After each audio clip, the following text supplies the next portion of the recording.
The design of my app have been improving since the last time that I recorded a video like this. I've been slowly improving the UI UX of my app and was actually quite satisfied with the app when I use it. And I also started to market my app on TikTok, where I actually use the app to help sort of show the recipe that I created on TikTok. But I realized something. When I try to tell the users to use the app or to download my app, the way that I originally planned was to actually let the user scan the QR code and then they will be brought to the App Store. But I realized that it is actually quite complicated, or it's actually quite troublesome to just screenshot and then put it through a QR code reader and then bring them to the App Store and then downloading it and then signing up to the app, which took many steps just to use the app.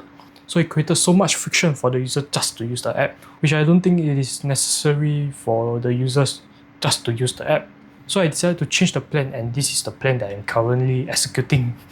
The current plan. The goal here is to reduce the friction as much as possible just to use the app. So instead of creating a QR code for the users to screenshot and then scan the QR code and then bring them to the App Store and downloading it, but instead I will force them to download the app with the help of a website. To me, why a website works so well is because instead of just showing the QR code, you can just tell the users the URL of your website and then they will just type it in and then the website will appear. Then they can download the app from there and then they can preview the app, for example, if you want to, from there. This whole thing will make the process more easier. So I created a website to show some kind of value in the website and then restrict some features inside of there, and then will lead them to installing the app to use the features that I want them to use. So they have to install the app to use that specific feature that I restrict. But other than that, the main features such as showing the recipes, for example, will be available for them to see. The idea here is that when they see the TikTok and they want to try the recipes themselves, they can go to the website and then see the recipes and then cook the recipes.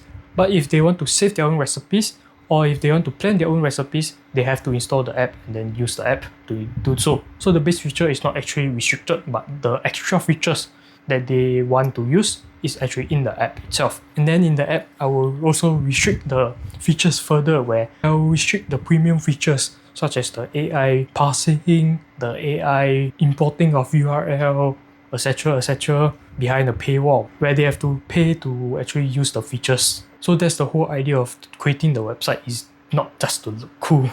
Creating the website was actually not that difficult, as it only needed a few features to be shown, and it was a relatively simple process where I tell the clock on what things to do, and then when they click on a certain button, for example start cooking, then the pop-up will appear to prompt them to go to the App Store. And then I styled the whole website to look similar to the app itself. And then for the recipes, it is imported from the same Supabase that I use for the app. So both data is the exact same, using the same database. So the whole website itself is actually pretty simple to create. And I think that it will bring benefit to the whole process, making it easier for the users to download the app. But for the domain, I wanted something to relate to the TikTok that I'm creating. The TikTok account that I'm creating the content on is my personal account. So I wanted the website to feel personal to me in some sense. So the domain I wanted was something like my name, then the recipes. I searched on Namecheap and found that there are 3 configurations of domain that I can choose from.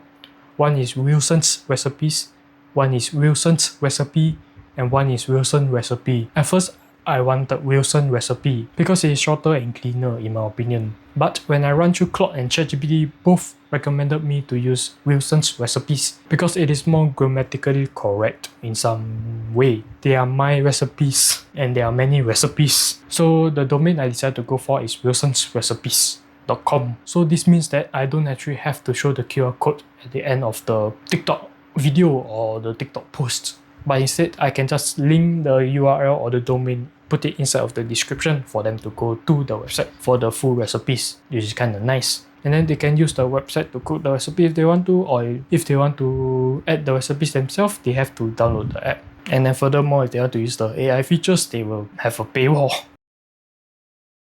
So yeah, this is a short update on the app and why I created a website. And it's just my opinion. Bye.